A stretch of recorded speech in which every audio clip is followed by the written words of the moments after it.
So this is Donna MacKenzie, and I've been working with Donna for this whole year. We've been working together to try to help bring, to spark her classroom, to try to bring more movement and music to your classroom. And I want to thank you a lot for being willing to talk with me in front of the video camera and the whole 9 yards. Pleasure.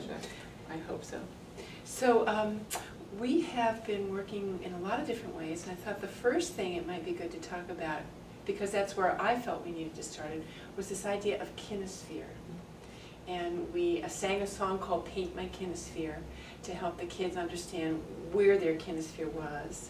We talked a lot about what is a kinesphere, being personal space. I tried to show them their bubble space so they understood it. So I wonder from your viewpoint how that has worked for you as a teacher, having the kids understand the idea of kinesphere. Well, I think it's worked really well because I can just say, does everybody have a safe or a comfortable kinesphere, and they'll adjust themselves really quickly. The other thing I've noticed is I'll hear kids say, when someone invades their kinesphere, instead of saying get away or something like that, they'll say, I need a little more kinesphere, or you're in my kinesphere, could you move away a little bit? And both students understand what the other one is saying, and they don't take it negatively. It's just the realization that everyone has a kinesphere that they need to be comfortable to work or to play. So I think the carryover in that has been really nice, and the kids take responsibility themselves for that. That's exciting to me, yeah. So that they're not getting into, I was here, this is my space, no, this is your space. They'll say, you know, you're coming into my kinesphere, I need a little more kinesphere. Or if someone goes to join them at a table, they'll say, for this activity, I need more kinesphere, so could you go down to the end, or I need this whole space. And there's no squabbling about it. It's done respectfully, and the other student understands what they're, because they might be saying that to someone else at another time. So I think they've taken a real ownership for their space, and that it's okay to say what space I need for myself. So I think it's been very empowering for them.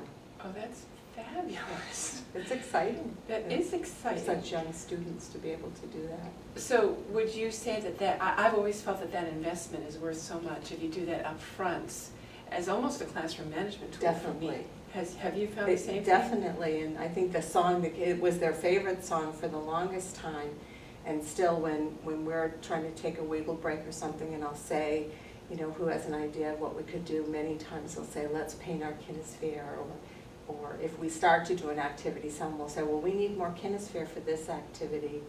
This isn't an activity we can do if we're sitting crisscross applesauce because we don't have enough kinesphere for this activity. So it would be better if we did this activity because given our kinesphere at this time, we can do it. So I think there's been a lot of bang for it.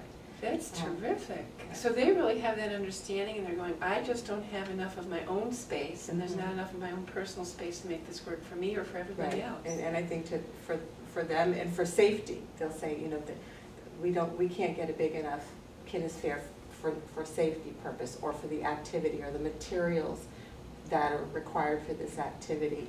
You know, the kinesphere may be larger or smaller, and they really can regulate that themselves now, which I think is pretty neat. But I think that, and that's really important, but to me, their level of being able to respectfully talk to each other about it and say to someone, you're invading my kinesphere, and do it so that the other person, because they've been involved in all this, doesn't take it like, oh, you don't want to be my friend, or you don't want me near you. Right. Because the person that's saying it is talking about their needs. They're not saying anything about, I don't want you to sit near me, you bother me, whatever, but this is my kinesphere and I need more space. So I think it's a real respectful, and then empowers them to speak up for what they need, but in a nice, respectful way. And it gives them the language to articulate their needs. I am so pleased to hear that, because then it means that this idea of kinesphere or personal space, it is safe, and it's also respectful, and it's also a way to respect and protect themselves and everybody else in their classroom. And it sounds like they've got that common language now. I had no idea that they had taken it to that level until we sat down and talked like this. It's really neat when you hear, you know, without having a teacher intervene, hear them problem solve something and use that language and say, you know, you need to move a little bit, please, because I need more kinesphere. and not That's say, fabulous. he's too close to me, or ask an adult to intervene. They settle it on by themselves. So has that been a good tool for you as a It's teacher? been very good, because I think that it opens up other things when they start discussing or problem solving. And it sometimes when someone does say, he's bothering me, and I do go over, when I give them a chance to each share, one person might say, well, he invaded my kinesphere, it was too close in this, and then the other child might say, well, I didn't know that.